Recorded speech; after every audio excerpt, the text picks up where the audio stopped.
પહેલા ભાગનું જે છેલ્લું કીધું ને ક્ષણ માત્રમાં પહેલા એમ કીધું ઈશ્વરના સ્વધનથી થોડો વધારે પ્રયત્ન, જીવના સ્વધનથી થોડો વધારે પ્રયત્ન, તો એ થોડું જોઈજો. એટલે એ બીજું નહીં, એક જ ખાલી ક્ષણ માત્રમાં પહેલા ભાગનું. અહીં નજીકમાં છે કોઈનો પહેલો ભાગ? નજીકમાં પહેલો ભાગ છે એટલે આવે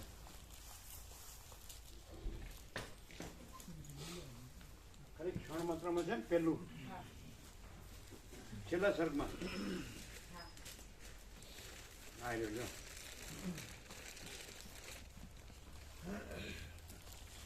તમે બે ભાગ સાથે રાખો ના, એક તો અંદર મૂકો. બરાબર,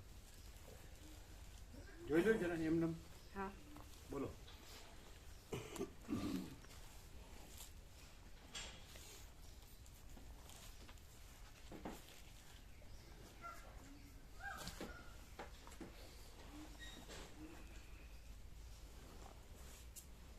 વંચાય છે. હા. હે રામ, જો ઈશ્વરના સ્વરૂપને શુદ્ધ કરીને તેમાં ચિત્તની સ્થિતિ બાંધશો તો કંઈક વધારે નહીં, એની ઉપર ક્ષણ માત્રમાં. હા હા, એની ઉપર બળાત્કારે પુરુષ પ્રયત્નથી તુરત જ વાસનાનો ત્યાગ કરીને બળાત્કારે પુરુષ પ્રયત્નથી તુરત જ વાસનાનો ત્યાગ કરીને પરબ્રહ્મરૂપ પદ કે જે સમષ્ટિ સત્તાથી એટલે ઈશ્વરથી પણ ઉપર છે તેનો સાક્ષાત્કાર કરીને તેમાં ક્ષણ માત્ર જો ચિત્તની નિશ્ચળ સ્થિતિ કરો તો આ ક્ષણમાં જ એ સર્વોત્તમ પરબ્રહ્મરૂપ પદને સારી પેઠે પ્રાપ્ત થાઓ. ફરીથી આ ક્ષણમાં જ. ફરીથી હા, તો આ ક્ષણમાં જ એ સર્વોત્તમ પરબ્રહ્મરૂપ પદને સારી પેઠે જો બળાત્કારે પુરુષ પ્રયત્નથી તુરત જ વાસનાનો ત્યાગ કરીને પરબ્રહ્મરૂપ પદ કે જે સમષ્ટિ સત્તાથી એટલે ઈશ્વરથી પણ ઉપર છે તેનો સાક્ષાત્કાર કરીને તેમાં ક્ષણ માત્ર જો ચિત્તની નિશ્ચળ સ્થિતિ કરો તો આ ક્ષણમાં જ એ સર્વોત્તમ પરબ્રહ્મરૂપ પદને સારી પેઠે પ્રાપ્ત થાઓ. એટલે હવે એમાં નહીં જોવાનું. બોલો શું કે હાલ જ વાસના ત્યાગ કરીને ક્ષણ માત્ર નિશ્ચળ સ્થિતિ ચિત્તની જે પરબ્રહ્મ પૂર્ણ સ્વરૂપ છે, ઈશ્વરથી અધિક છે, એમાં જો એક ક્ષણ માત્ર ચિત્તને નિશ્ચલ કર્યું તો પરબ્રહ્મ રૂપ પરમ પદની પ્રાપ્તિ છે જ. ક્ષણ માત્રમાં. એટલે વાસના ત્યાગ અને ચિત્તની નિશ્ચલતા પરબ્રહ્મમાં, એવું ને? હા, ઈશ્વરથી પણ અધિક. હા, ये ले लो आपका फर्स्ट. પેલું શું સુશીલ બહુ ખ્યાલ આવે? પેલું લેટ થવાય. આપણે છે ને અહીં 5 થી 6 રાખીએ, બરાબર? 3 મહિનાનો ટેસ્ટ હોય ને એમાં, એટલે 6:30 નીકળો, 8 ખુલે ને દવાખાનું, એટલે 8 પહોંચી જાઓ, બરાબર? 8:30 ત્યાં નીકળી જાઓ ટેસ્ટ થઈ, બરાબર? 10 અહીંયા આવી જાઓ, બરાબર? પ્રસાદ અહીં લો તો થોડો ગેપ મળે આપણને બપોરનો પ્રસાદનો. પેલું આપણે બપોરે આવીએ એટલે બપોરનું ભેગું થઈ જાય, બરાબર નથી? ખ્યાલ આવે? કઈ રીતે? બપોરનો પ્રસાદ માટે ગેપ જોઈએ ને. આપણે અહીંયા 10 વાગે પ્રસાદ લઈએ, પછી 2:30 વાગે લઈ શકીએ ને. પેલું તો આવીએ જ 2:30 વાગે, એવું થાય ને? કેટલા વાગે આવીએ છીએ આપણે? હા, એટલે બપોરનો પ્રસાદનો ગેપ આપવો પડે. તો અહીં 5 થી 6 કર્યું હોય, તમે આગલી સાંજે આવી જાઓ, બરાબર? એટલે 5 થી 6 લઈ અને 6:30 નીકળો, 10 ખુલે, બરાબર?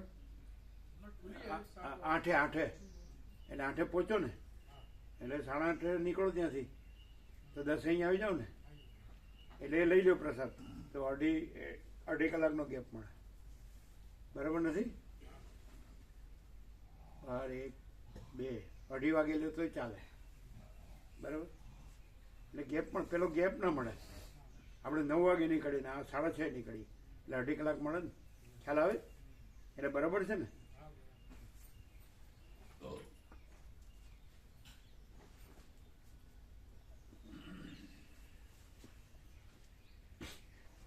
પણ એવું કીધું કે અઘરું છે, એવું ન કીધું.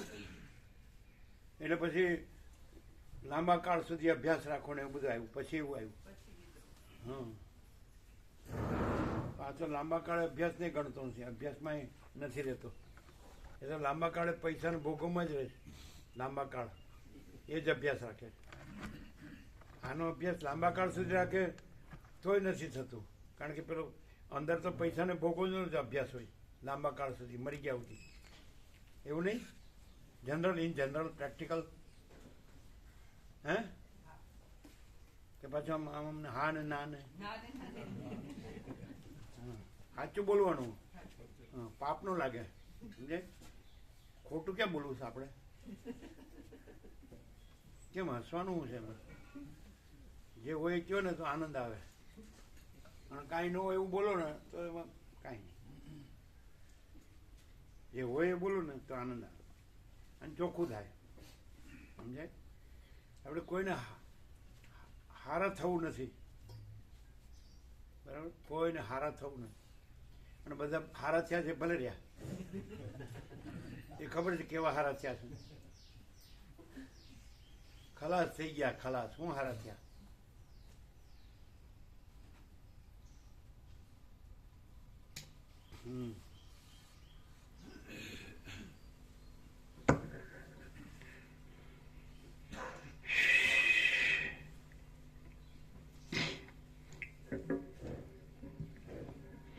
ઓમ ઓમ.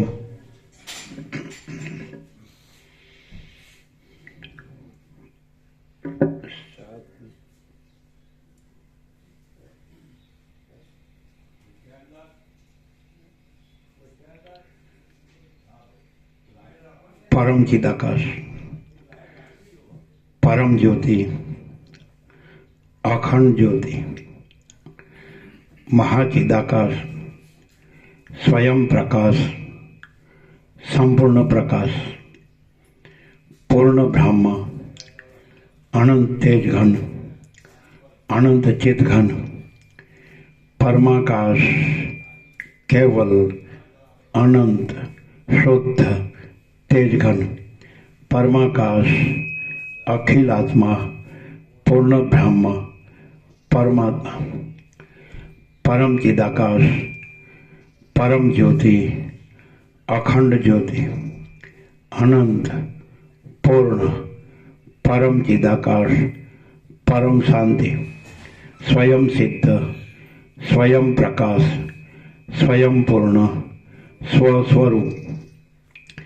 यही सब कुछ है, इसके सिवा कुछ नहीं है. शून्यभास, अनंत कोटि, महाकल्पो है ही नहीं.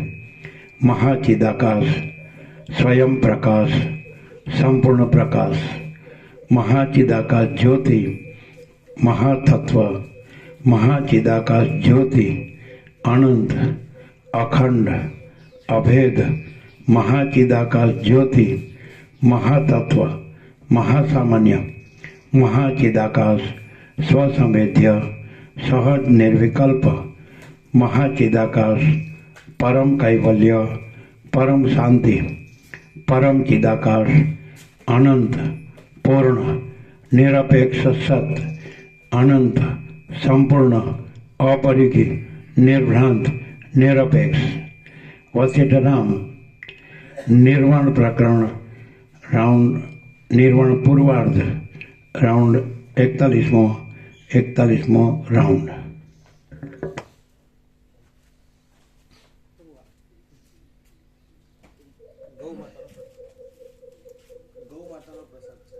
ઉપર શું છે? દવા છે, મલ્ટીવિટામિન ગોળી. એક મિનિટ. એટલે બે પ્રેસ્ટેજની વીકો વજ્રગ્રંથિ ફૂલ સાઇઝ, મોટી સાઇઝ બે, અને મેડિમિક્સ. હા, બે ફ્રેશ ડે. હા, વીકો વજ્રગ્રંથિ બે ફૂલ સાઇઝ, મેડિમિક્સ ફ્રેશ ડે. હા, બરાબર. હા, નાવાનું. હા. કનેક્ટર મૂકેલું. અને આ માં પણ મૂકો, પેલો કોટ છે એના ઉપર જ બધું મૂક્યું છે, જગ્યા છે એમાં. હા, આ દવા ત્યાં મૂકું ઘડિયાળ પાસે. હા, એ ફ્રેશ ડેટ છે ને? હા, બહુ ફ્રેશ.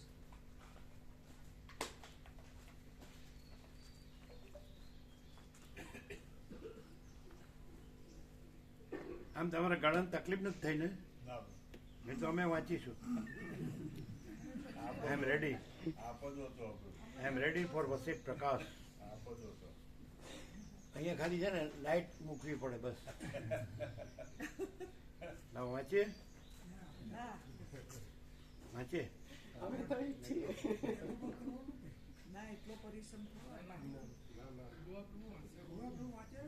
પછી અત્યારે કાકા બરો લાઈટ મૂકવી પડશે ને? બલ્બ મૂકો અહીંયા.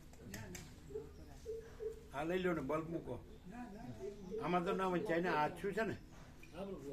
બલ્બ મૂકો. પ્રભુ હારી ગયા ને કાલે, આઉટ.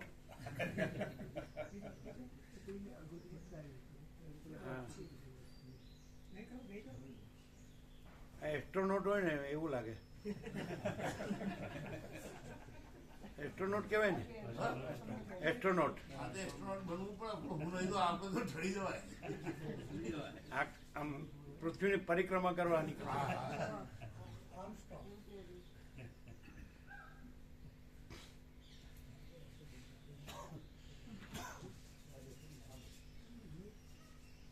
અમને વાંચતા આવડતું નથી એટલે ચલાવી લેજો. હા, તમારે જો અમે ભણેલા ગણેલા નથી. ઢ ડબ્બુનો ઢ.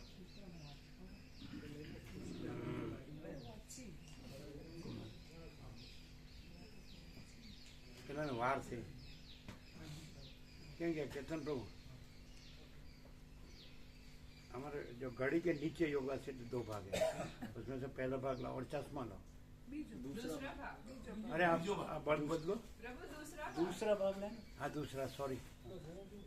और चश्मा भी. अच्छा हाँ, लाइट तो बदलो. हमने प्रेक्टिस नहीं એટલે ટ્રાય કરીએ ને. એ તો અમે કાલે સમજી ગયા. એમ કે હું નહીં વાંચું તો શું થશે? સૂર્યનારાયણ ભગવાન નહીં ઉગે, બીજું શું? બલ્બ છે ને, આને આને લઈ લો.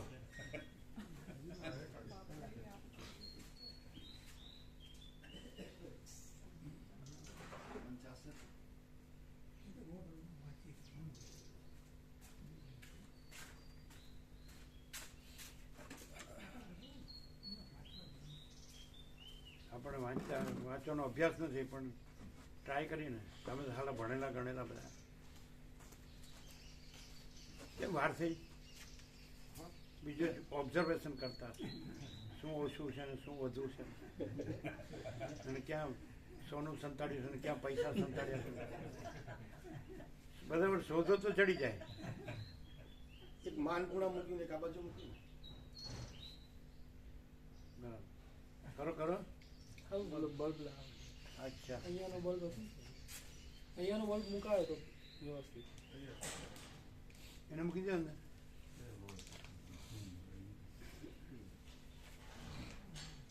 કોઈ માણસને એમ જોવું હોય ને કે મારા વગર થાય ચાલે જ કે નહીં, એટલે ટ્રાય કરે. હવે મારે છે નહીં વંચાય એટલે આપણે કે હવે સૂર્યનારાયણ ભગવાન નહીં ઉગે, બીજું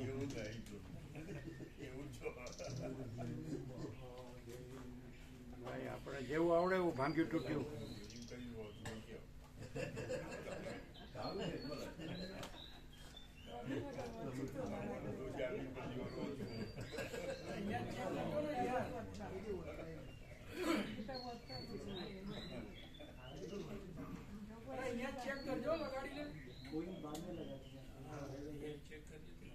અમે વાંચ્યું હતું સેકન્ડ પાર્ટનું 700મું પાનું હતું. 1700. કેટલી મિનિટ થઈ હતી? તમે હતા? કેટલી મિનિટ થઈ હતી? 1 મિનિટથી જરા બે પૂરી નહોતી થઈ. 1 મિનિટમાં એક પાન. બે નહોતી થઈ. અને પ્રકાશ પ્રભુએ પછી એ સત્સંગ એ લઈ લીધું એમણે. ના નિકોરા.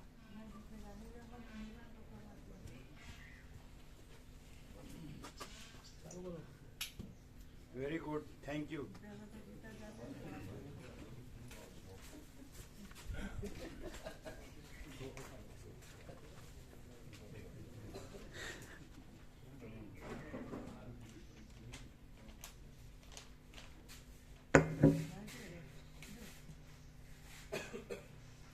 સદગ્રંથોમાં શિરોમણી શ્રી યોગ વાસેઠ મહારામાયણ.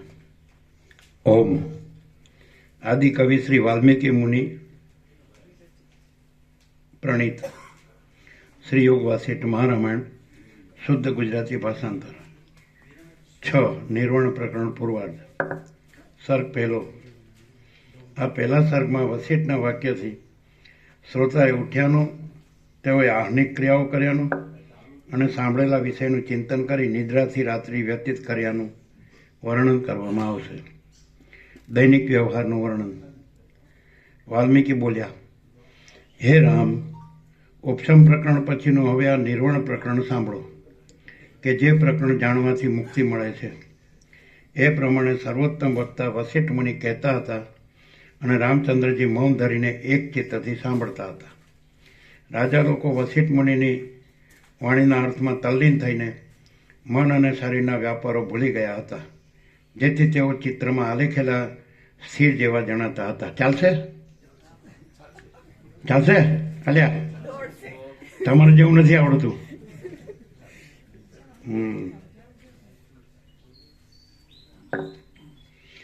મુનિઓ ભ્રમરોના તથા તર્જની આંગળીઓના સુંદર અભિનયો કરીને પ્રેમપૂર્વક વસિષ્ઠ મુનિના વચનોના અર્થનો વિચાર કરતા હતા.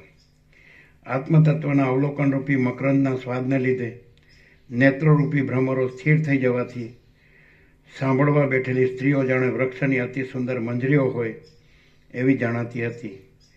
સૂર્ય અસ્તાચળ તરફ ઢળવાથી શાંત લાગતો હતો અને તે જાણે જ્ઞાનના હૃદયથી કંઈક ઉપશમ પામ્યો હોય એવો દેખાતો હતો. પુષ્પોના સમૂહને હલાવનાર અને મંદરના પુષ્પોની મધુર સુગંધને દેનારો પવન જાણે શ્રવણને માટે શાંત થવા લાગ્યો હોય એમ જણાવવા લાગ્યું. મોટી મોટી ભ્રમરોની પંક્તિઓ પુષ્પમાળાઓમાં સૂઈ ગઈ હતી. તે જાણે બ્રહ્મતત્વ જાણવામાં આવતા સારી પેઠે ધ્યાન કરવા લાગેલી હોય એવી જણાતી હતી. મોતીમય જાળીઓની અંદર રહેલી વાવોમાં મોતીની પ્રભાવથી દીપતું જળ જાણે નિશ્ચળ થઈને બ્રહ્મવિદ્યાનું શ્રવણ કરવા બેઠું હોય એવું જણાતું હતું. સૂર્યના કિરણો આકાશમાં લાંબી મુસાફરી કરીને વિશ્રામ લેવા જાળીઓમાં પેસતા હતા. તે જાણે કથા સાંભળવા શીતળ સભા મંડપમાં બેઠા હોય તેમ જણાતા હતા. શાંત થતા દિવસનો શરીરરૂપી તડકો કે જે શાળાની અંદર પેઠો હતો તે મોતીની જાળીઓના કિરણોના સમૂહરૂપી ભસ્મનો લેપ કરતો હતો. તે તપસ્વીના વેશથી પોતાને પણ ઉપશમ પ્રાપ્ત થવાનું સૂચવતો હોય એવો જણાતો હતો.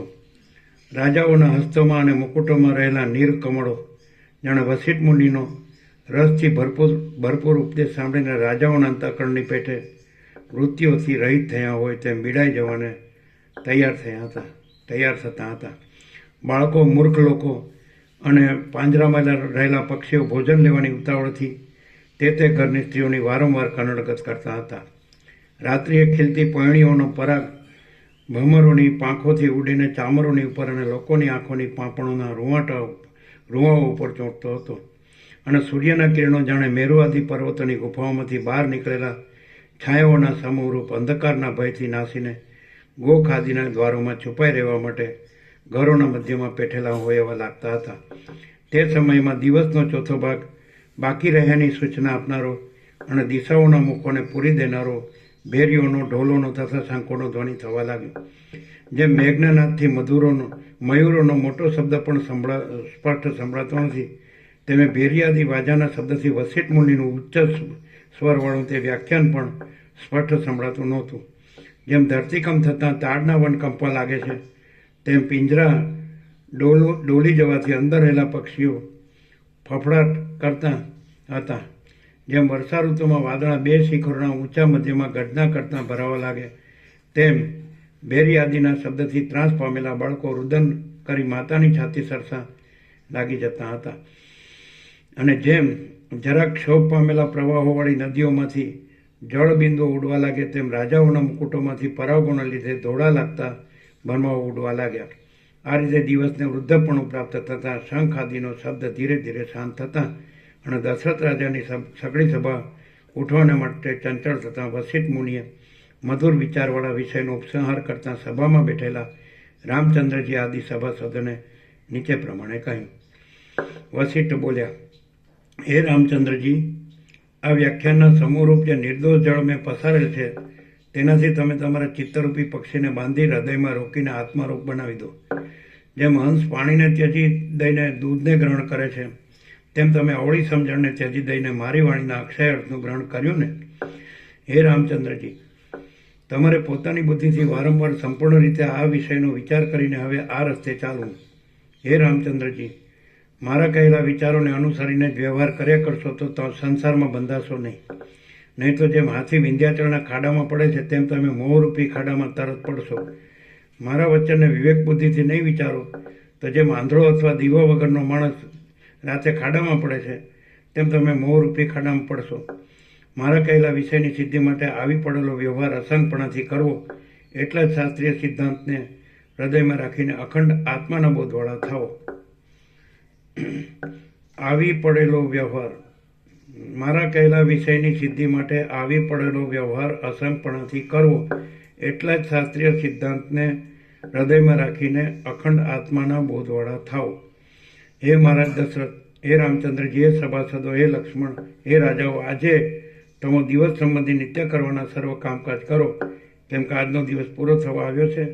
હવે પછી જે વિચારવાનું છે તે પ્રાતઃકાળે મળીને વિચારીશું. વાલ્મીકી બોલ્યા, એ પ્રમાણે વસિષ્ઠ મુનિ આજ્ઞા કરતાં કમળ સમાન મુખવાળી એ સગળી સભા જેમ કમળરૂપી વદનોવાળી કમલીની ઉઠે તેમ ઉઠી. રાજાઓએ વસિષ્ઠ મુનિને પ્રણામ કર્યા અને તેમની પ્રશંસા કર્યા પછી દશરથ રાજાને પ્રણામ કરીને તથા તેમની પ્રશંસા કરીને પોતપોતાના ઉતારા પર ગયા. વિશ્વામિત્ર સહિત શ્રીમાન વસિષ્ઠ મુનિ દેવતાઓને પ્રણામ કરીને પોતાના આશ્રમમાં જવાને માટે આસન ઉપરથી ઉઠ્યા. દશરથ આદિ રાજાઓ પણ ઉઠ્યા અને મુનિઓ પણ ઉઠ્યા. સર્વોત્તમ ભાષણ કરનારા વસિષ્ઠ મુનિને કેટલેક દૂર સુધી વળાવવા ગયા અને પછી તેમની આજ્ઞા લઈને પછી કમળમાંથી ઉઠેલા ભ્રમરોની જેમ કેટલાક સભાસદો આકાશમાં ગયા, કેટલાક સભાસદો વનમાં ગયા અને કેટલાક સભાસદો દરબારમાં ગયા. દશરથ રાજા વસિષ્ઠ મુનિના ચરણકમળમાં નિર્મળ પુષ્પાંજલિ અર્પણ કરીને તે પછી પોતાની રાણીઓ સહિત મહેલમાં પધાર્યા. રામ, લક્ષ્મણ અને શત્રુઘ્ને વસિષ્ઠ મુનિને તેમના આશ્રમ સુધી પહોંચાડી ભક્તિથી તેમના ચરણોનું પૂજન કર્યું અને પછી દરબારમાં પાછા આવ્યા. સઘળા શ્રોતાઓએ પોતપોતાના સ્થાનો પર આવીને સ્નાન કર્યા. દેવતાઓના તથા પિતૃઓના પૂજન કર્યા અને બ્રાહ્મણોનો પણ યોગ્ય સત્કાર કર્યો. સઘળા શ્રોતાઓએ અનુક્રમે બ્રાહ્મણોથી માંડીને નોકરો પર્યંત પોતપોતાના પરિવારોની સાથે શાસ્ત્રોમાં કહેલા વર્ણોના ધર્મની પદ્ધતિને અનુસરીને ભોજનો કર્યા. દિવસમાં કરવાના કામોની સાથે સૂર્ય અસ્ત પામ્યો અને ચંદ્ર રાત્રિએ કરવાના કામો સાથે ઉદય પામ્યો. એટલે પૃથ્વી પર રહેનારા મુનિઓ, રાજાઓ, રાજકુમારો અને મહર્ષિઓ યોગ્ય રીતે સાધારણ શયનોમાં રેશમી વસ્ત્રોથી જડેલા પલંગોમાં અને આસનો પર બેસીને બુદ્ધિને એકાગ્ર કરીને શ્રી વસિષ્ઠ મુનિએ કહેલા સંસારમાંથી ઉદ્ધાર પામવાના પ્રકારનું પ્રેમપૂર્વક મનન કરવા લાગ્યા. જેમ રાત્રિ દરમિયાન કમળો પોતાની પાંખડીઓ બીડીને સૂઈ જાય છે તેમ રાત્રિ પસાર કરવા ઈચ્છતા એ સઘળા શ્રોતાઓ એક પહોર પછી મોઢું બંધ કરીને સૂઈ ગયા. સૂઈ ગયા પછી એ લોકોને એવા ઉત્તમ સ્વપ્નો પ્રાપ્ત થયા કે જેનાથી ભવિષ્યમાં મોક્ષરૂપ ફળ પ્રાપ્ત થવાની સૂચના મળે. રામ, લક્ષ્મણ અને શત્રુઘ્ને તો વસિષ્ઠ મુનિના ઉપદેશનું 3 પહોર સુધી અખંડ મનન કર્યું અને નેત્રો મીચાતા અડધા પહોર સુધી ઉત્તમ સ્વપ્નોવાળી નિદ્રા લીધી કે જેનાથી ક્ષણ માત્રામાં પરિશ્રમ દૂર થઈ ગયો. આત્મતત્વના બોધથી વિકસિત થયેલા પવિત્ર મનવાળા એ વિવેકી લોકોની એ રીતે રાત્રિ વ્યતીત થઈ તેમજ રાત્રિનું ચંદ્રરૂપી મુખ પણ મલિન થયું. શ્રી યોગ વાસિષ્ઠ મહારામાયણમાં નિર્વાણ પ્રકરણના પૂર્વાર્ધનું દૈનિક વ્યવહાર વર્ણન નામનો સર્ગ પહેલો સમાપ્ત. કેટલી મિનિટ થઈ?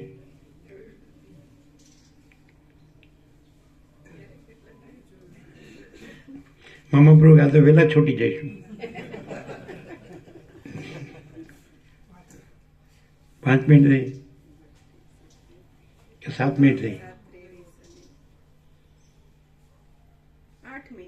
8 મિનિટ. આખો સર્ગ બરાબર ને?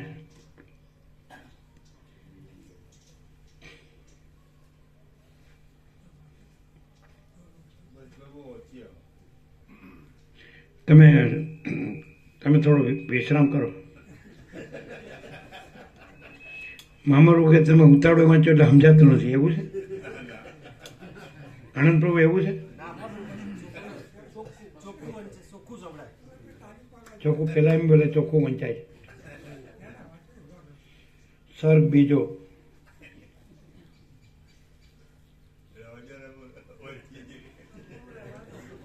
આ બીજા સર્ગમાં પ્રાતઃકાળમાં રામ આદિ રાજકુમારો વસિષ્ઠ મુનિને સભામાં પધરાવી લઈ ગયાનું અને કહેલા વિષયોના સ્મરણથી તત્વમાં વિશ્રાંતિ થવાનું વર્ણન કરવામાં આવશે.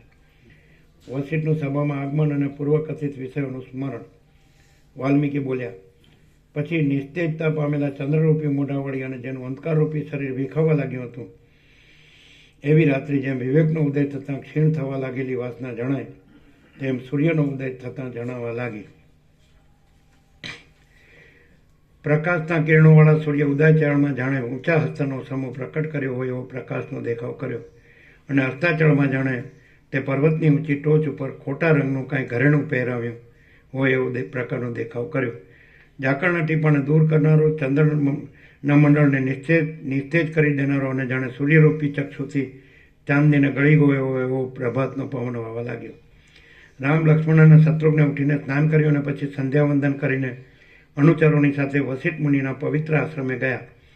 ત્યાં વસિષ્ઠ મુનિ સંધ્યાવંદન કરીને ઘરથી બહાર નીકળવાની તૈયારીમાં જતા.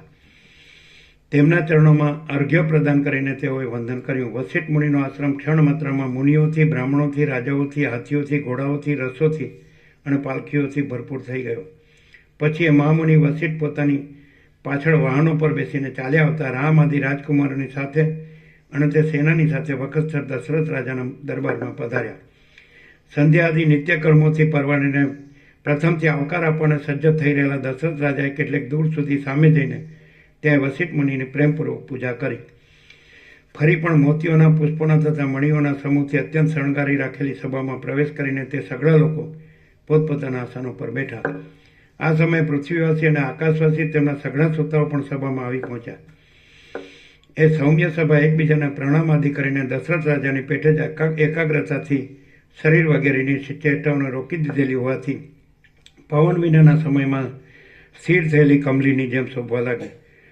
સભાના પ્રદેશોમાં બેઠેલા બ્રાહ્મણો, ઋષિઓ, પેઠેલા શબ્દ છે, પ્રદેશોમાં પેઠેલા બ્રાહ્મણો, ઋષિઓ, મુનિઓ તથા રાજાઓ તરત પોતપોતાના નક્કી કરેલા આસનો પર અનુક્રમ પ્રમાણે સારી રીતે બેસી જતા પરસ્પરને કુશલ પ્રશ્નો પૂછવાનો કોમળ શબ્દ ધીરે ધીરે શાંત થઈ જતા સભાના ખૂણાઓમાં બેઠેલા બંદીજનો, વાજાઓ વગેરેના ઘોંઘાટને રોકી દઈને બેસી જતા સૂર્યના ઉદય પામેલા કિરણો ગોખોની જાળીઓમાંથી કથા સાંભળવા આવ્યા હોય તેમ જલ્દી પ્રવેશ કરીને શ્રોતાઓના હાથ અને અંગો પર રહેલા મોતીઓને તે ઓળખતા હતા. ત્યારે મોતીઓ પ્રકાશ પામતા હતા અને વળી કિરણો ખસી જવાથી શાંત થતા હતા. જેમ કાર્તિકેય સ્વામી શંકરના મુખ ઉપર દ્રષ્ટિ કરે, કચ્છ બૃહસ્પતિના મુખ પર દ્રષ્ટિ કરે, પ્રહલાદ શુક્રાચાર્યના મુખ ઉપર દ્રષ્ટિ કરે અને ગરુડ વિષ્ણુના મુખ ઉપર દ્રષ્ટિ કરે તથા સૂર્યોદય આકાશમાં ભમતી ભ્રમરીને ખીલતા કમળમાં લગાવે, તેમ રામચંદ્રજીએ વસિષ્ઠના મુખ ઉપર ધીરે ધીરે દ્રષ્ટિ કરી. રામચંદ્રજીએ વસિષ્ઠ મુનિના મુખ ઉપર પોતાની દ્રષ્ટિ સ્થિર કરતા મહાવક્તા વસિષ્ઠ મુનિએ ગયે દિવસે ચલાવેલા ક્રમને અનુસરીને જ વચનોના અર્થ સમજવામાં કુશળ એવા રામચંદ્રજીને નીચે પ્રમાણે કહ્યું. વસિષ્ઠ બોલ્યા, હે રઘુનંદન, મેં તમને ગઈકાલે જે અત્યંત ગંભીર અર્થવાળું અને પરમાર્થનો બોધ આપનારું પ્રકરણ કહ્યું હતું તે તમારા સ્મરણમાં છે ને? હે શત્રુઓને હણનારા રામ, હવે સ્પષ્ટ બોધને માટે હું તમને બીજું પ્રકરણ કહું છું, તે સાંભળો કે જેથી અખંડ પદ પ્રાપ્ત થશે. વૈરાગ્યના અભ્યાસથી અને તત્વના બોધથી જ સંસાર તરી શકાય છે. વૈરાગ્યના અભ્યાસથી અને તત્વના બોધથી જ સંસાર તરી શકાય છે. માટે વૈરાગ્ય અને તત્વબોધને પ્રાપ્ત કરવાનો અભ્યાસ કરો. યથાર્થ તત્વ સમજાયાથી અજ્ઞાન નાશ પામે છે અને વાસનાઓ દૂર થાય ત્યારે જ શોક વિનાના પરમપદની પ્રાપ્તિ થાય છે. યથાર્થ તત્વ સમજાયાથી અજ્ઞાન નાશ પામે છે અને વાસનાઓ દૂર થાય ત્યારે જ શોક વિનાના પરમપદની પ્રાપ્તિ થાય છે. દેશકાળ વગેરેની મર્યાદા જેને નથી અને જેનો આદિ કે અંત છે જ નહીં એવું બ્રહ્મ જ કલ્પિત દ્વૈતને પ્રાપ્ત થઈને જગત રૂપે થયેલું છે.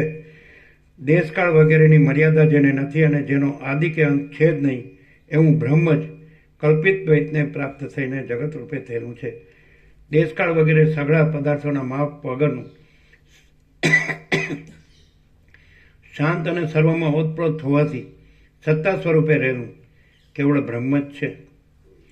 દેશકાળ વગેરે સઘળા પદાર્થોના માપ વગરનું શાંત અને સર્વમાં ઓતપ્રોત હોવાથી સત્તા સ્વરૂપે રહેલું કેવળ બ્રહ્મ જ છે. તો પછી તેમાં દ્વૈતપણું જગતપણું થવું સંભવતું નથી. એવો નિશ્ચય કરીને તથા હું છું એ અભિમાનને અંદરથી ત્યજી દઈને તમે મુક્ત સ્વરૂપવાળા વ્યાપક એકરૂપ શાંત અને સાક્ષાત આત્માનંદરૂપ થાવ. દેશકાળ વગેરે સગળા પદાર્થોના માપ વગરનું શાંત અને સર્વમાં ઓતપ્રોત હોવાથી સત્તા સ્વરૂપે રહેલું કેવળ બ્રહ્મ જ છે. તો પછી તેમાં દ્વૈતપણું જગતપણું થવું સંભવતું નથી. એવો નિશ્ચય કરીને તથા હું છું એ અભિમાનને અંદરથી ત્યજી દઈને તમે મુક્ત સ્વરૂપવાળા વ્યાપક એકરૂપ શાંત અને સાક્ષાત આત્માનંદરૂપ થાઓ. હે રામચંદ્રજી, ચિત્ત પણ નથી, અવિદ્યા પણ નથી, મન પણ નથી અને જીવ પણ નથી. એ સગળી ચિત્તાદિ રૂપ કલ્પનાઓ બ્રહ્મથી થયેલી છે. જે ભોગ્ય પદાર્થો છે, જે ભોગ વૃત્તિઓ છે, જે સ્મૃતિઓ છે અને જે ભોગોની સ્મૃહાઓ છે, તે સગળું આદિ તથા અંત વિનાનું અને સમુદ્ર જેવું ભરપૂર બ્રહ્મ જ પ્રકાશે છે. તે સગળું આદિ તથા અંત વિનાનું અને સમુદ્ર જેવું ભરપૂર બ્રહ્મ જ પ્રકાશે છે. પાતાળમાં, ભૂતળમાં, સ્વર્ગમાં, ખડમાં, પ્રાણીઓમાં અને આકાશમાં સગળા દ્રશ્ય પદાર્થ રૂપે ચૈતન્ય રૂપ પરબ્રહ્મ જ પ્રકાશે છે. પાતાળમાં, ભૂતળમાં, સ્વર્ગમાં, ખડમાં, પ્રાણીઓમાં અને આકાશમાં સગળા દ્રશ્ય પદાર્થ રૂપે ચૈતન્ય રૂપ પરબ્રહ્મ જ પ્રકાશે છે. પરબ્રહ્મથી ન્યારું કાંઈ પણ નથી. પરબ્રહ્મથી ન્યારું કાંઈ પણ નથી. ઉપેક્ષા કરવા યોગ્ય પદાર્થ રૂપે, ત્યાજ્ય પદાર્થ રૂપે, ગ્રાહ્ય પદાર્થ રૂપે, બંધુઓ રૂપે, વૈભવ રૂપે અને શરીર રૂપે બ્રહ્મ જ સ્ફુરે છે કે જે બ્રહ્મ આદિથી તથા અંતથી રહિત છે અને સમુદ્રની જેમ ભરપૂર છે. જ્યાં સુધી અજ્ઞાનની કલ્પના છે, જ્યાં સુધી દ્વૈતની ભાવના છે અને જ્યાં સુધી જગતરૂપી જાળમાં પ્રીતિ છે, ત્યાં સુધી જ ચિત્તની, અવિદ્યાની, મનની તથા જીવની કલ્પના છે. જ્યાં સુધી દ્વૈતની ભાવના છે અને જ્યાં સુધી જગતરૂપી જાળમાં પ્રીતિ છે, ત્યાં સુધી ચિત્તની, અવિદ્યાની અને મનની તથા જીવની, અવિદ્યાની, મનની તથા જીવની કલ્પના છે. જ્યાં સુધી દેહમાં દ્રઢ અહમતા છે અને જ્યાં સુધી દ્રશ્ય પદાર્થોમાં દ્રઢ મમતા છે, ત્યાં સુધી ચિત્ત વગેરે નામ અને રૂપની ભ્રમણાઓ છે. જ્યાં સુધી દેહમાં દ્રઢ અહમતા છે અને જ્યાં સુધી દ્રશ્ય પદાર્થોમાં દ્રઢ મમતા છે, ત્યાં સુધી જ ચિત્ત વગેરે નામ અને રૂપની ભ્રમણાઓ છે. જ્યાં સુધી સજ્જનોના સમાગમના પ્રભાવથી મૂર્ખતા ક્ષીણ થઈ ન હોય અને પૂર્ણતા ઉદય પામી ન હોય, ત્યાં સુધી ચિત્ત આદિને લીધે નીચપણું રહે છે. જ્યાં સુધી સજ્જનોના સમાગમના પ્રભાવથી મૂર્ખતા ક્ષીણ થઈ ન હોય અને પૂર્ણતા ઉદય પામી ન હોય, ત્યાં સુધી ચિત્ત આદિને લીધે નીચપણું રહે છે. જ્યાં સુધી અંદર યથાર્થ વિચારની શક્તિથી આ જગતની ભાવના શિથિલ ન થઈ હોય, ત્યાં સુધી ચિત્ત વગેરે પદાર્થો જોવામાં આવે છે. જ્યાં સુધી અજ્ઞપણારૂપ આંધળાપણું હોય, ત્યાં સુધી વિષયોની આશાને લીધે પરવશપણું હોય અને જ્યાં સુધી મૂર્ખતાને લીધે મોહનો વધારો હોય, ત્યાં સુધી ચિત્ત આદિની કલ્પના ભાસે છે. જ્યાં સુધી હૃદયરૂપી વનમાં આશારૂપી ઝેરની ગંધ સ્ફુર્યા કરતી હોય, ત્યાં સુધી આત્મવિચારરૂપી ચકોરે વનની અંદર સારી પેટે પેસતો જ નથી. જેના મનને ભોગોની ઉપર રુચિ ટળી ગઈ હોય, આશાના પાસોરૂપી જાળો છેદાઈ ગઈ હોય અને શીતળ તથા નિર્મળ બ્રહ્માનંદ પ્રાપ્ત થયો હોય, તે પુરુષનો ચિત્તરૂપી વિભ્રમ નાશ પામી જાય છે. જેના મનને ભોગોની ઉપર રુચિ ટળી ગઈ હોય, આશાના પાસોરૂપી જાળો છેદાઈ ગયા હોય અને શીતળ તથા નિર્મળ બ્રહ્માનંદ પ્રાપ્ત કર્યો હોય, જેના મનને ભોગોની ઉપર રુચિ ટળી ગઈ હોય, આશાના પાસોરૂપી જાળો છેદાઈ ગઈ હોય અને શીતળ તથા નિર્મળ બ્રહ્માનંદ પ્રાપ્ત થયો હોય, તે પુરુષનો ચિત્તરૂપી વિભ્રમ નાશ પામી જાય છે. જે ચિત્તમાંથી તૃષ્ણા અને મોહ દૂર થયા છે અને ચિત્તમાં શીતળતા અને શાંતિનો અનુભવ પુરુષે કર્યો છે, તે જ પુરુષ ચિત્તરૂપી ભૂમિકામાંથી જ્ઞાનરૂપી ફળ મેળવે છે. જે ચિત્તમાંથી તૃષ્ણા અને મોહ દૂર થયા છે અને ચિત્તમાં શીતળતા અને શાંતિનો અનુભવ પુરુષે કર્યો છે, તે જ પુરુષ ચિત્તરૂપી ભૂમિકામાંથી જ્ઞાનરૂપી ફળ મેળવે છે. પોતાના દેહને નકામા જેવો, દૂર રહેલા જેવો અને સ્થિર રહે નહીં એવો હોવાથી ગંધર્વ નગરના જેવો મિથ્યા સમજનારા પુરુષને ચિત્ત રહેવાનો સંભવ ક્યાંથી જ હોય. પોતાના દેહને નકામા જેવો, દૂર રહેલા જેવો અને સ્થિર રહે નહીં એવો હોવાથી ગંધર્વ નગરના જેવો મિથ્યા સમજનાર પુરુષને ચિત્ત રહેવાનો સંભવ ક્યાંથી જ હોય.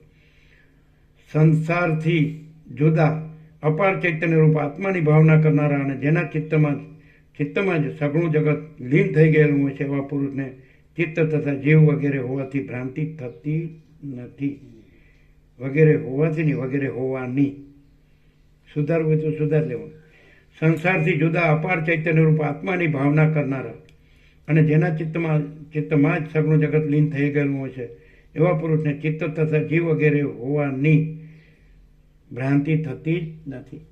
જ્ઞાનનું વિરોધી અજ્ઞાન કે જે ખોટા તરંગોને પેદા કરે છે તે દૂર થતાં અને સત્ય આત્માના દર્શનરૂપ પ્રબળ સૂર્ય ઉદય પામતા બળી ગયેલા સૂકા પાંદડાની જેમ રહેલું ચિત્ત અગ્નિમાં પડેલા ઘીના લેસની જેમ આત્મામાં એવું તો પીગળી જાય છે કે જે પાછું કદી જોવામાં આવતું જ નથી. જ્ઞાનનું વિરોધી અજ્ઞાન કે જે ખોટા તરંગોને પેદા કરે છે તે દૂર થતાં અને સત્ય આત્માના દર્શનરૂપ પ્રબળ સૂર્ય ઉદય પામતા બળી ગયેલા સૂકા પાંદડાની જેમ રહેલું ચિત્ત અગ્નિમાં પડેલા ઘીના લેસની જેમ આત્મામાં એવું તો પીગળી જાય છે કે જે પાછું કદી જોવામાં આવતું નથી. આત્માના અને અનાત્માના વિવેકવાળા મહાત્મા જીવન મુક્ત પુરુષોનું આભાસ રૂપે રહેલું જે ચિત્ત હોય છે તે સત્વ કહેવાય છે. આત્માના અને અનાત્માના વિવેકવાળા મહાત્મા જીવન મુક્ત પુરુષોનું આભાસ રૂપે રહેલું જે ચિત્ત હોય છે તે સત્વ કહેવાય છે. જીવન મુક્ત લોકોના શરીરોમાં વ્યવહાર કરાવનારી જે વાસના હોય છે તે ચિત્ત એ નામથી કહેવાતી નથી પણ સત્વ એ નામથી કહેવાય છે. ચિત્તથી રહિત થયેલા અને સર્વદા અખંડ પદમાં રહેલા તત્વવેતા પુરુષો સત્વની સ્થિતિને લીધે સંઘનો ત્યાગ કરીને લોક વ્યવહાર ચલાવે છે. ચિત્તથી રહિત થયેલા અને સર્વદા અખંડ પદમાં રહેલા તત્વવેતા પુરુષો સત્વની સ્થિતિને લીધે સંઘનો ત્યાગ કરીને લોક વ્યવહાર ચલાવે છે. સત્વની સ્થિતિવાળા જીતેન્દ્રિય શાંત પુરુષો વ્યવહાર કરવા છતાં પણ સર્વદા અખંડિત જ્યોતિને જુએ છે. નિરંજન સત્વની સ્થિતિવાળા જીતેન્દ્રિય શાંત પુરુષો વ્યવહાર કરવા છતાં પણ સર્વદા અખંડિત જ્યોતિને જુએ છે ને અખંડ જ્યોતિના દર્શન થવાથી તેમને બેપણું એકપણું કે તેથી થતી વાસના પ્રકટ થતી નથી. ને અખંડ જ્યોતિના દર્શન થવાથી તેમને બેપણું એકપણું કે તેથી થતી વાસના પ્રકટ થતી નથી. પોતે સર્વદા બ્રહ્મની સમાધિમાં લીન રહેવાથી સગળા બ્રહ્માંડ રૂપી ખડને ચૈતન્ય રૂપ અગ્નિમાં હોમ્યા કરતા જીવન મુક્ત પુરુષને અંદરથી ચિત્ત વગેરે સગળા વિભ્રમો નિવૃત્ત થઈ જાય છે. પોતે સર્વદા બ્રહ્મની સમાધિમાં લીન રહેવાથી સગળા બ્રહ્માંડ રૂપી ખડને ચૈતન્ય રૂપી અગ્નિમાં હોમ્યા કરતા જીવન મુક્ત પુરુષને અંદરથી ચિત્ત વગેરે સગળા વિભ્રમો નિવૃત્ત થઈ જાય છે. સત્વ એ નામથી કહેવાતું અને વિવેકથી સ્વચ્છ થયેલું ચિત્ત જેમ બળી ગયેલું બીજ અંકુરને ફરી ઉત્પન્ન કરતું નથી તેમ મોહને ફરી ઉત્પન્ન કરતું નથી. મૂળ લોકોની જે ચિત્ત નામની વાસના હોય છે તે ફરીવાર જન્મ પામે છે પણ તત્વવેત્તા પુરુષોની ચિત્ત નામની વાસના બોધથી સત્વરૂપ થયેલી હોવાને લીધે જન્મને મટાડવા રૂપ વિપરીત કાર્યને કરે છે. હે રામચંદ્રજી, જે પામવાની વસ્તુ છે તેને તમે પામી ચૂક્યા છો. જ્ઞાનરૂપ અગ્નિથી બળીને સત્વપણાને પામેલું તમારું ચિત્ત ફરીવાર જન્મરૂપી અંકુરોને ઉત્પન્ન કરવાનું નથી. જેમ ખડ વગેરે પદાર્થો કુવાડાથી કપાયા છતાં અને અગ્નિથી બળી ગયા છતાં પણ પોતાની અંદર બીજ શક્તિ રહેવાને લીધે અંકુરોને ઉત્પન્ન કરે છે. જેમ ખડ વગેરે પદાર્થો કુવાડાથી કપાયા છતાં અને અગ્નિથી બળી ગયા છતાં પણ પોતાની અંદર બીજ શક્તિ રહેવાને લીધે અંકુરોને ઉત્પન્ન કરે છે તેમ પ્રબોધથી સ્વચ્છ થયેલું ચિત્ત અંકુરોને ઉત્પન્ન કરતું નથી. સુધારો બરાબર ને? સમજાય છે? જેમ ખડ વગેરે પદાર્થો કુવાડાથી કપાયા છતાં અને અગ્નિથી બળી ગયા છતાં પણ, અહીં છતાં શબ્દ ન આવે, કુવાડાથી કપાયાથી અને અગ્નિથી બળી ગયાથી એમ આવે. કુવાડાથી કપાઈ ગયાથી અને અગ્નિથી બળી ગયાથી પછી પણ ન આવે. પોતાની અંદર બીજ શક્તિ ન રહેવાને લીધે અંકુરોને ઉત્પન્ન કરી શકતું નથી એમ આવે. ક્લિયર? સુધારો આવી ગયો ને?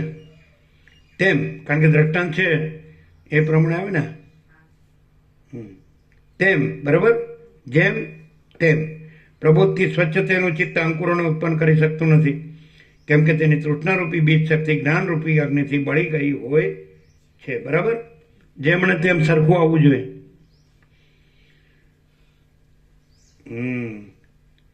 જગત બ્રહ્મનું જ સ્ફુરણ છે. બરાબર? જગત બ્રહ્મનું જ સ્ફુરણ છે, કેમ કે જગતની સત્તા બ્રહ્મની સત્તાથી જુદી નથી. જેમ પરમાત્માને અને બ્રહ્મને ભેદ નથી તેમ બ્રહ્મને અને જગતને ભેદ નથી. જેમ મરીમાં તીખાશ રહેલી છે તેમ ચૈતન્યમાં બ્રહ્માંડ રહ્યું છે. માટે ચૈતન્ય અને બ્રહ્માંડ ભિન્ન નહીં હોવાને લીધે બ્રહ્માંડના ઉત્પત્તિ અને લય મિથ્યા જ છે. ઉત્પત્તિ તથા લય એ શબ્દો અને શબ્દોના અર્થો કેવળ વાસના માત્ર જ છે, પ્રમાણભૂત નથી. કેમ કે બંને બ્રહ્મરૂપ હોવાથી જ સ્ફુરે છે. આ પ્રમાણે છે એટલા માટે તમે જગતની ઉત્પત્તિ થવાની બુદ્ધિને તથા લય થવાની બુદ્ધિને પણ ત્યજી દો. આ રામ એ નામથી વ્યવહાર કરાતું જે શરીર છે તે તમે પોતે નથી. તો શા માટે રડો છો? સગળું જગત મિથ્યા જ છે અને મુદ્દલ છે જ નહીં, તો પછી તમને દેહાદિકની કલ્પના જ કેમ થવી જોઈએ? સગળું જગત મિથ્યા જ છે અને મુદ્દલ છે જ નહીં, તો પછી તમને દેહાદિકની કલ્પના જ કેમ થવી જોઈએ? જો આ સગળું જગત સર્વદા ચૈતન્ય રૂપ છે એમ માનતા હો તો ચૈતન્યના સ્વભાવનો જ વિચાર કરો. ચૈતન્ય શુદ્ધ છે, તેમાં આદિથી તથા અંતથી રહિત છે, તો પછી તેમાં દેહાદિક અનર્થની કલ્પના સંભવે જ કેવી રીતે? તમે ચિદાત્મા છો, અંશોથી રહિત છો અને આદિ તથા અંતથી પણ રહિત છો. પોતાના વ્યાપક સ્વરૂપનું સ્મરણ કરો. એ સ્વરૂપના વિસ્મરણથી દેહાદિક રૂપે મર્યાદિત ન થાઓ. તમે ચૈતન્ય રૂપ સ્થિતિને પામી અને નિરતિશય આનંદરૂપ ઉદયવાળા થઈને આ મર્યાદિત જગતને પૂર્ણ સ્વભાવવાળું કરી દો. તમે પૂર્ણ સ્વભાવવાળા છો, શાંત છો, ચૈતન્ય છો અને બ્રહ્મરૂપ છો. તમે ચૈતન્યરૂપી શિલાના એક રસ ગર્ભરૂપ જ છો. તમે અનેક રૂપોથી રહેનારા નથી, પણ સર્વના બાધના અવધિરૂપ છો. તમારા આવા સ્વરૂપમાં વાણીની કે મનની પ્રવૃત્તિ થઈ શકતી નથી. માટે કહેવું પડે છે કે તમે જે છો તે છો, પણ પરોક્ષ જેવા નથી, કેમ કે સ્વયં પ્રકાશ છો. જગતની ઉત્પત્તિ રૂપ પણ તમે જ છો અને લય રૂપ પણ તમે જ છો. સઘળા પદાર્થોની અંદર જે પરસ્પર જુદા જુદા દેખાતા વ્યવહારો છે તે મિથ્યા હોવાને લીધે તે તમે નથી અને તે તમને પણ નથી. તમે સ્વરૂપમાં રહેલા છો, સર્વરૂપ છો અને સર્વથી ન્યારા પણ છો. એ ચૈતન્ય ઘન સ્વરૂપ હું તમને પ્રણામ કરું છું. આદિ તથા અંતથી રહિત વિશાળ અને સ્ફટિકની શિલાના ગર્ભની પેઠે ઘાટું જે ચૈતન્ય ઘન સ્વરૂપ છે તે જ તમે છો. તમે આકાશની પેઠે નિર્લેપ છો, પણ સુખ દુઃખ આદિ વિકારોવાળા નથી. માટે સ્વસ્થ થાઓ. જેમ સ્ફટિકની શિલાના ગર્ભમાં પાંદડાનો જથ્થો પ્રતિબિંબ રૂપે દેખાય કરે, તેમ તમારા વ્યાપક ઉદરમાં કલ્પિત વાસનાઓની રેખાઓથી સઘળા બ્રહ્માંડો દેખાયા કરે છે. એ રામ, તમે જે એવા પૂર્ણ સ્વભાવવાળા છો તેમને હું પ્રણામ કરું છું. શ્રી યોગવાસિક મહારામાયણમાં નિર્વાણ પ્રકરણના પૂર્વાર્ધનો વિશ્રાંતિ સુદૃઢીકરણ નામનો સર્ગ બીજો સમાપ્ત. કેટલી મિનિટ થઈ? એટલે એક જ જણે તાળી પાડી? એક જ જણે? હજી ઘણા નથી પાડી. પેલા સુશીલભાઈના હાથ દુખે ને એટલે ધીમે ધીમે. કેટલી મિનિટ થઈ? 17. સર્ગ મોટો છે. આની 17, આ સર્ગ નહીં. એટલે સર્ગ મોટો છે ને 17 થી. હે?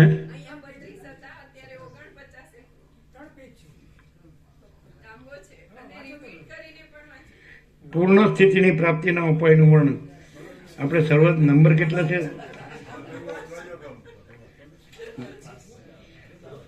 8:27 થી હમણાં 37 તો ફટાફટ મામા પ્રભુ ચક્કર. પૂર્ણ સ્થિતિની પ્રાપ્તિના ઉપાયનું વર્ણન. આ ત્રીજા સર્ગમાં બ્રહ્મ, જીવ, મન, દેહ અને જગત એમની એકતા સમજવાથી સગળો દ્વૈત રૂપી ભ્રમ શાંત થતાં કેવળ પૂર્ણ સ્થિતિ રહે છે એમ કહેવામાં આવશે.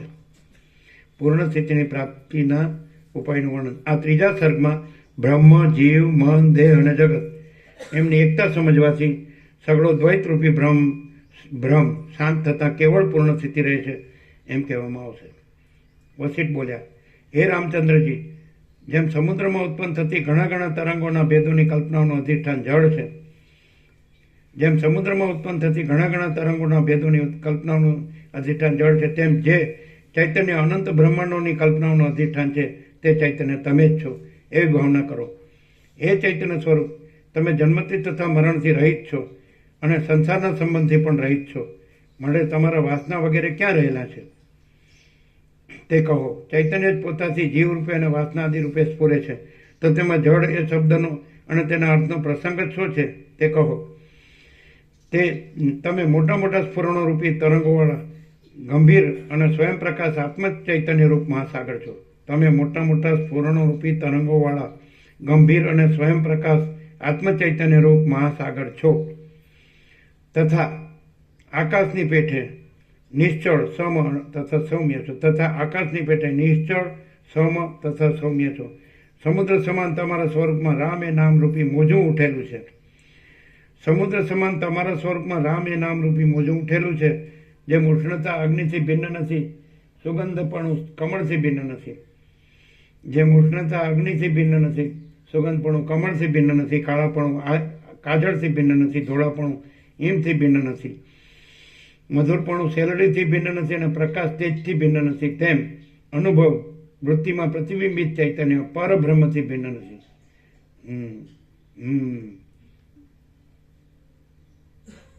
પ્રકાશ તેજથી ભિન્ન નથી, તેમ અનુભવ વૃત્તિમાં પ્રતિબિંબિત ચૈતન્ય પરબ્રહ્મથી ભિન્ન નથી.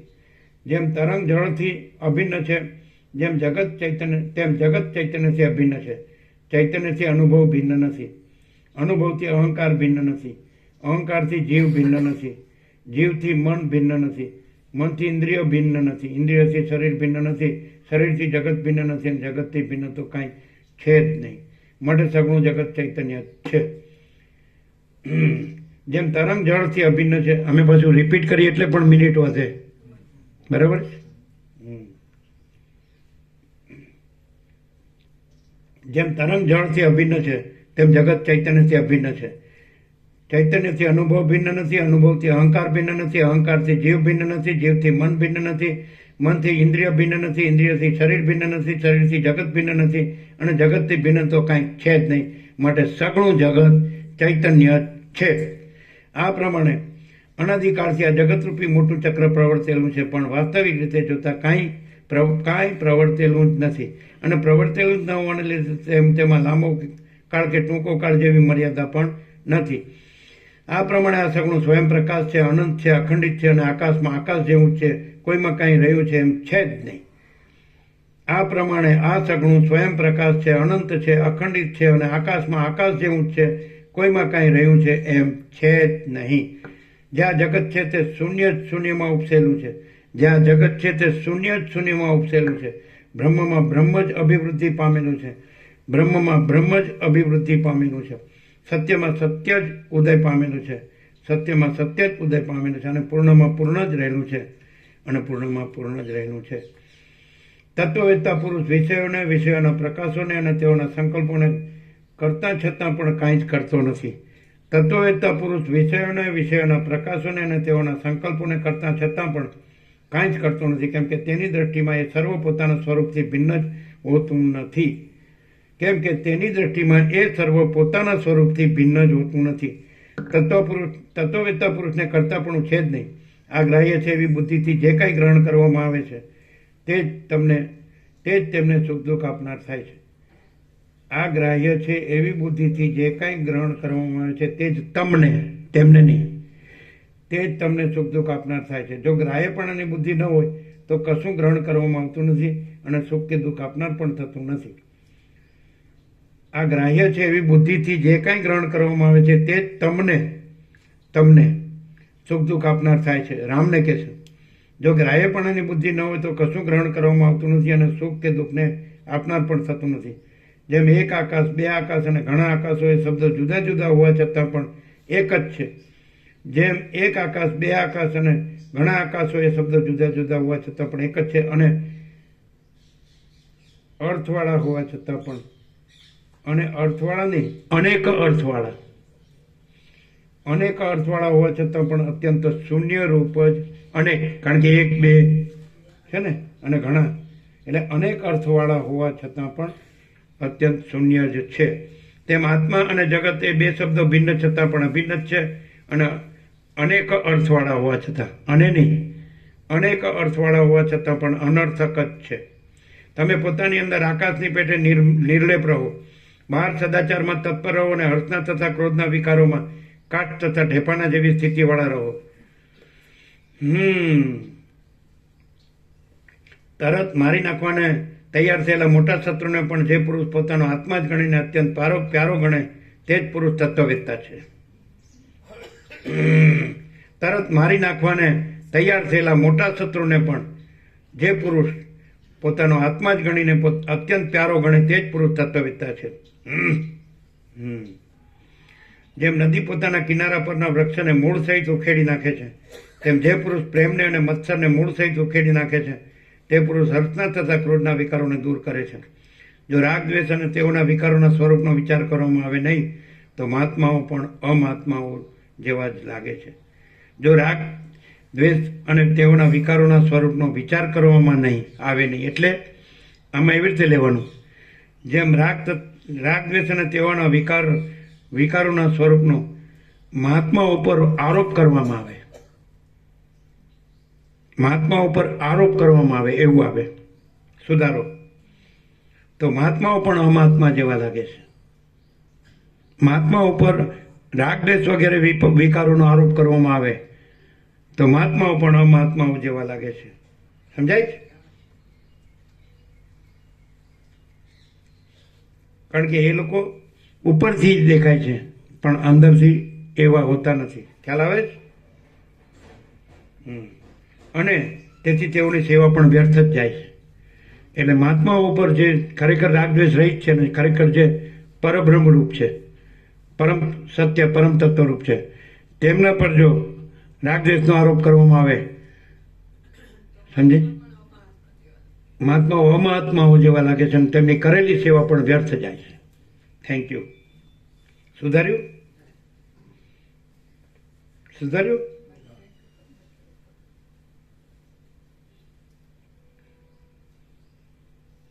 ન સુધાર્યું? જો રાગદ્વેષ અને તેઓના વિકારોના સ્વરૂપનો મહાત્માઓ ઉપર આરોપ કરવામાં આવે તો મહાત્માઓ પણ અમાત્મા જેવા જ લાગે છે અને તેથી તેઓની સેવા પણ વ્યર્થ જ જાય છે. જેને અહંકાર જોતો નથી, જેની બુદ્ધિ વિષયોથી લેપાતી નથી, તે પુરુષ આ સઘળા લોકોને મારી નાખે તો પણ તે કોઈને મારતો નથી અને દોષોથી પણ બંધાતો નથી. આ ગીતાનું વાક્ય છે. જેને અહંકાર જોતો નથી અને જેની બુદ્ધિ વિષયોથી લેપાતી નથી, તે પુરુષ આ સઘળા લોકોને મારી નાખે તો પણ તે કોઈને મારતો નથી અને દોષોથી બંધાતો પણ નથી. કેવી રીતે મારી નાખે ખબર? કે આ સગળું પોતાનું પરબ્રહ્મ સ્વરૂપ જ છે અને એમાં આ સગળું જીવ જગત કાંઈ છે જ નહીં, બાધિત જ છે, એ રીતે મારી નાખે. મારી નાખે એટલે સોય પણ ન જોવે, છે જ નહીં એટલે એ રીતે મારી નાખે.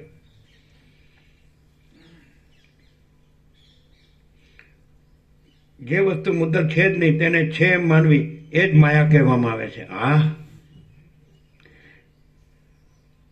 જે વસ્તુ મુદ્દત છે જ નહીં તેને છે એમ માનવી એ જ માયા કહેવામાં આવે છે.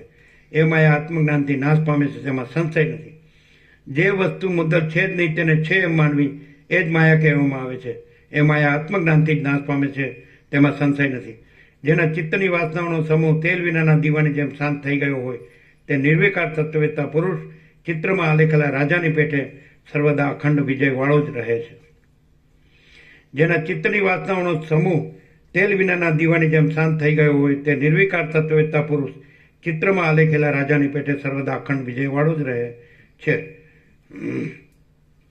જે પુરુષને આ સગળા પદાર્થો મિથ્યા સમજાયાને લીધે અથવા આત્મારૂપ સમજાયાને લીધે સારી કે નરસી કોઈ દશાઓમાં દુઃખ કે સુખ આપનાર, એટલે ખોટું પ્રિન્ટિંગ મિસ્ટેક છે, કોઈ દશાઓમાં દુઃખ કે સુખ આપનાર થતા નથી, તે પુરુષ જીવન મુક્ત જ છે.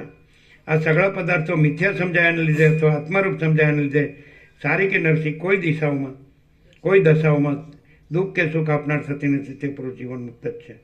શ્રી યોગાસિદ્ધ મહારામાયણમાં નિર્વાણ પ્રકરણના પૂર્વાર્ધનો બ્રહ્મૈક્ય પ્રતિપાદન નામનો સર્ગ ત્રીજો સમજ. કેટલી મિનિટ છે?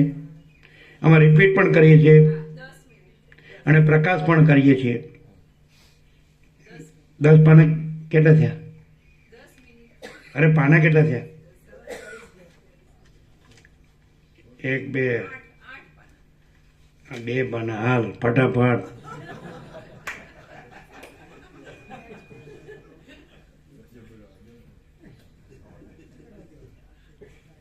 આત્મદ્રષ્ટિમાં સ્થિર થયેલા રામચંદ્રજીની સંભાવના. આ ચોથા સર્ગમાં વસિષ્ઠે અનાત્મ દ્રષ્ટિઓનો ત્યાગ કરાવીને રામને આત્મદ્રષ્ટિમાં સ્થિર થવાની સંભાવના કરાવી એ કથા કહેવામાં આવશે. આ ચોથા સર્ગમાં વસિષ્ઠે અનાત્મ દ્રષ્ટિઓનો ત્યાગ કરાવીને રામને આત્મદ્રષ્ટિમાં સ્થિર થવાની સંભાવના કરી એ કથા કહેવામાં આવશે. આત્મદ્રષ્ટિમાં સર્ગ ચોથો, આત્મદ્રષ્ટિમાં સ્થિર થયેલા રામચંદ્રજીની સંભાવના. વશિષ્ઠ બોલ્યા, હે રામચંદ્રજી, મન, બુદ્ધિ, અહંકાર તથા ઇન્દ્રિય વગેરે એ સગુણ દ્રશ્ય પદાર્થ વિના કેવળ ચૈતન્યમય જ છે. હે રામચંદ્રજી, મન, બુદ્ધિ, અહંકાર તથા ઇન્દ્રિય વગેરે એ સગુણ દ્રશ્ય પદાર્થ વિના કેવળ ચૈતન્યમય જ છે. એ સગુણ દ્રશ્ય પદાર્થ વિના કેવળ ચૈતન્યમય છે. તો હવે જીવ વગેરે પદાર્થો ક્યાં રહ્યા? જેમ ચંદ્ર એક જ હોવા છતાં નેત્રના રોગને લીધે, જુદા જુદા જળાશયોને લીધે અને દર્પણોને લીધે અનેક દેખાય છે, તેમ વ્યાપક આત્મા એક જ હોવા છતાં કલ્પિત ઉપાધિઓના યોગથી અનેક પ્રકારે પ્રતીત થાય છે. જેમ ચંદ્ર એક જ હોવા છતાં નેત્રના રોગને લીધે, જુદા જુદા જળાશયોને લીધે અને દર્પણોને લીધે અનેક દેખાય છે, તેમ વ્યાપક આત્મા એક જ હોવા છતાં કલ્પિત ઉપાધિઓના યોગથી અનેક પ્રકારે પ્રસિદ્ધ થાય છે. જેમ અંધકારનો નાશ થાય ત્યારે ચક્ષુથી વિષયો ન દેખાવાની અશક્તિ દૂર થાય છે, જેમ અંધકારનો નાશ થાય ત્યારે ચક્ષુની વિષયો ન દેખાવાની અશક્તિ દૂર થાય છે, તેમ જ્યારે ભોગોની તૃષ્ણારૂપ ઝેરનો આવેશ શાંત થાય છે ત્યારે જ અજ્ઞાન નષ્ટ થાય છે. તેમ જ્યારે ભોગોની તૃષ્ણારૂપ ઝેરનો આવેશ શાંત થાય છે ત્યારે જ અજ્ઞાન નષ્ટ થાય છે. જેમ શરદ ઋતુથી વરસાદના ઝાકળનો નાશ થાય છે, તેમ મનમાં સારી પેઠે વિચારેલા વેદાંત શાસ્ત્રરૂપી મંત્રથી તૃષ્ણારૂપી ઝેરી વિસૂચિકા કોગળિયું નાશ પામે છે. હે રામચંદ્રજી, જેમ આકાશમાં વરસાદ ઓછો થાય ત્યારે ટાઢ પોતાની મેળે જ ઓછી થાય છે, તેમ અજ્ઞાન ક્ષીણ થાય ત્યારે ચિત્તની સગળી વાસનાઓ રહિત પોતાની મેળે જ ક્ષીણ થાય છે, એમ સમજો. જેમ હારનો દોરો તૂટી જતા મોતીઓની હરોળ આમાં સગળી વાસનાઓ રહિત પોતાની મેળે ચિત્ત સગળી વાસનાઓ સહિત આવે. ચિત્ત સગળી તેમ અજ્ઞાન ક્ષીણ થાય ત્યારે ચિત્તની સગળી વાસનાઓ સહિત પોતાની મેળે જ ક્ષીણ થાય છે, એમ સમજો. જેમ હારનો દોરો તૂટી જતા મોતીઓની હરોળ વીંખાઈ જાય છે, તેમ ચિત્ત છેદાઈ જતા વાસનાઓ રૂપી ભ્રમ વીંખાઈ જાય છે. હે રઘુનાથ, જે લોકો વેદાંત શાસ્ત્રના રહસ્યનું ખંડન કરવા માટે વેદાંત શાસ્ત્રના અર્થનો વિચાર કરે છે, તેઓ કીટ પતંગનો અવતાર લેવાને માટે નીચ બુદ્ધિનો પરિચય કરે છે. હે કમળ સરખા સુંદર નેત્રોવાળા રામ, જેમ પવન શાંત થતા તળાવના તરંગો દૂર થાય છે, તેમ અજ્ઞાન શાંત થતા ચિત્તની ચપળતા નાશ પામે છે. જેમ અત્યંત વિસ્તીર્ણ આકાશમાં પવન સ્થિર થઈ જાય છે, તેમ તમે રાગ દ્વેષ આદિથી રહિત હોવાને લીધે પરમ વિસ્તીર્ણ બ્રહ્મપદમાં સ્થિર થયા છો. જેમ અત્યંત વિસ્તીર્ણ આકાશમાં પવન સ્થિર થઈ જાય છે, તેમ તમે રાગ દ્વેષ આદિથી રહિત હોવાને લીધે પરમ વિસ્તીર્ણ બ્રહ્મપદમાં સ્થિર થયા છો. હે રામચંદ્રજી, પ્રભાતના વાજાથી નિંદ્રા જતી રહેતા જેમ રાજા જાગૃત થાય છે, તેમ હું ધારું છું કે મારા વચનોથી અજ્ઞાન જતું રહેતા તમે પ્રબુદ્ધ થયા છો. સામાન્ય માણસને પણ પોતાના કુળના ગુરુના વચનોથી અસર થાય છે, ત્યારે તમે કે જે પ્રબળ બુદ્ધિવાળા છો તેમને મારા વચનોની અસર થયા વિના કેમ રહે? તમે પોતાના ચિત્તથી મને યથાર્થ વક્તા માનો છો, માટે જેમ તપી રહેલા ખેતરમાં જળ સારી રીતે પચી જાય છે, તેમ તમારા હૃદયમાં મારું વચન સારી પેટે પચી ગયું છે. હે મહાપ્રભાવશાળી રામ, તમે પરંપરાથી ઈક્ષ્વાકુળ હે ને કુળ અળો રહી ગયો છે. ઈક્ષ્વાકુળ વંશીઓના અને તેઓમાં પણ વિશેષ કરીને રઘુ વંશીઓના કુળગુરુ છીએ. હે પ્રભાવશાળી રામ, અમે પરંપરાથી ઈક્ષ્વાકુળ વંશીઓના અને તેઓમાં પણ વિશેષ કરીને રઘુ વંશીઓના કુળગુરુ છીએ, માટે મારું કહેલું આ શુભ વચન તમારા હૃદયમાં તરત હારની પેઠે ધારણ કરી લેવું. શ્રી યોગવાસિષ્ઠ મહારામાયણમાં નિર્વાણ પ્રકરણના પૂર્વાર્ધનો ચિત્ત ભાવ પ્રતિપાદન નામનો સર્ગ ચોથો સમાપ્ત. રામચંદ્રએ કરેલું સ્વાનુભવનું વર્ણન. આ પાંચમા સર્ગમાં પ્રબુદ્ધ થયેલા અને પરમ સુખમાં વિશ્રાંતિ પામેલા રામે ગુરુની આગળ વિસ્તારથી પોતાના અનુભવનું વર્ણન કર્યું. એ કથા કહેવામાં આવશે. રામ બોલ્યા, અહો, આપના અર્થના ચિંતનથી હું ચૈતન્યપણાને પ્રાપ્ત થયો છું. હે પ્રભુ, આ જગતરૂપી ઝાડ મારી આગળ રહેલી છતાં પણ શાંત થઈ ગઈ છે. જેમ લાંબા કાળથી સૂર્યને લીધે તપી રહેલું ભૂતળ વૃષ્ટિથી પરમ શાંતિને પ્રાપ્ત થાય છે, તેમ હું મારા ચિત્તમાં પરમ શાંતિને પ્રાપ્ત થયો છું. હું શાંત થયો છું, શીતળ સ્વરૂપવાળો થયો છું, કેવળ સુખ રૂપે રહ્યો છું અને જેમાંથી હાથી બહાર નીકળી ગયો હોય એવા તળાવની પેટે નિર્મળપણાને પ્રાપ્ત થયો છું. હે મુનિ, આ દિશાઓનું સગળું મંડળ કે જે અનાત્મપણું મટી જવાથી સારી પેટે નિર્મળ થઈ ગયું છે, તેને હું હમણાં જાણે ઝાકળથી રહિત થઈ ગયું હોય તેમ યથાર્થ બ્રહ્મરૂપે જોઉં છું. મારા સગળા સંદેહો ટળી ગયા છે. આશારૂપી ઝાંઝવાની નદી શાંત થઈ ગઈ છે. વિષયોની વાસનાઓથી તથા વૈરાગ્યાદી વૃત્તિઓથી પણ રહિત થઈ જવાને લીધે શરદ ઋતુના સ્વચ્છ જંગલની જેમ શીતળ થયો છું. હે પ્રભુ, હું પોતાથી જ અંત વગરના અંદરના અનહદ આનંદને પ્રાપ્ત થયો છું કે જે આનંદની આગળ અમૃતના રસનો સ્વાદ પણ તૃણવત તુચ્છ લાગે છે. આજ હું મારા મૂળ સ્વભાવને પ્રાપ્ત થયો છું, સ્વસ્થ થયો છું, આનંદ પામે છું અને જેમાં સઘળા આનંદોનો સમાવેશ થાય છે એવા આનંદરૂપ થવાથી ખરો રામ થયો છું. હું મને પોતાને પ્રણામ કરું છું અને આપને પણ પ્રણામ કરું છું.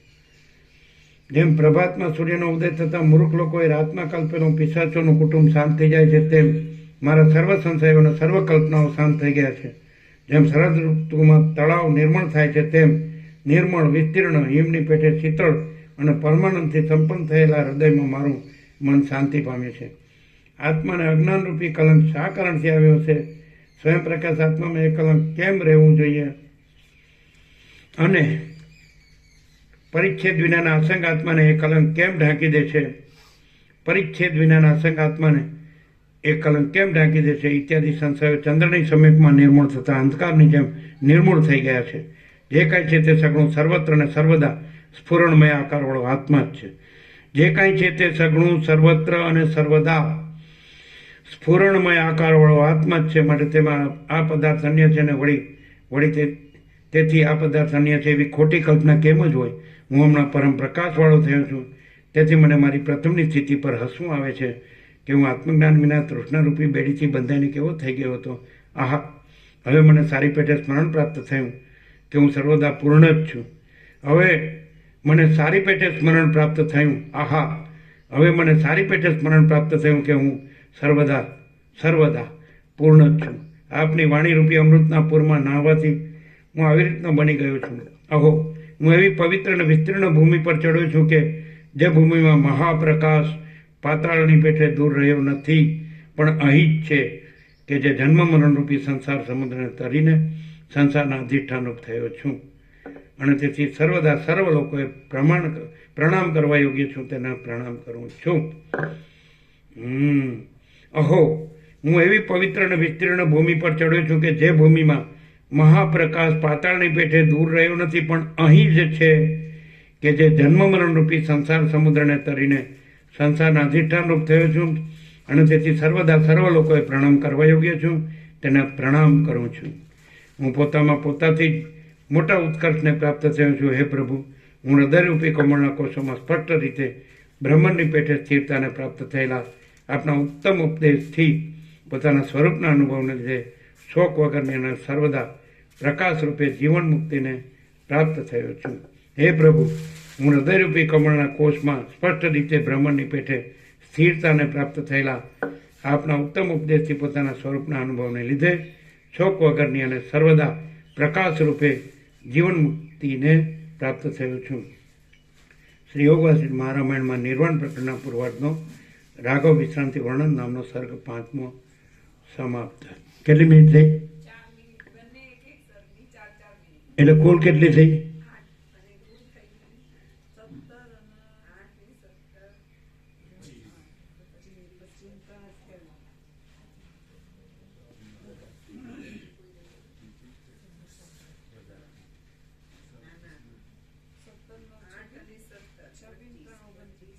કેટલી?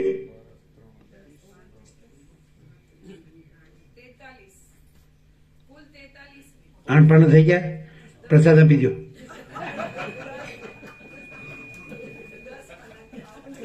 દસ નો થયા તો પછી 10 ઉપર થયો છે અડધું. હા, 10:30.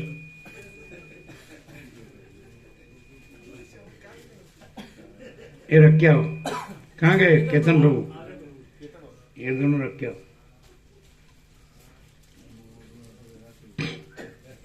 वहां से नहीं पकड़ा, हमेशा नहीं तो ये ढीला हो जाता है, इधर से पकड़ने का। लो तो ये दूसरा है इसलिए नीचे रहेगा, पन्नी में पहला ऊपर रहेगा, दूसरा इसके नीचे रहेगा।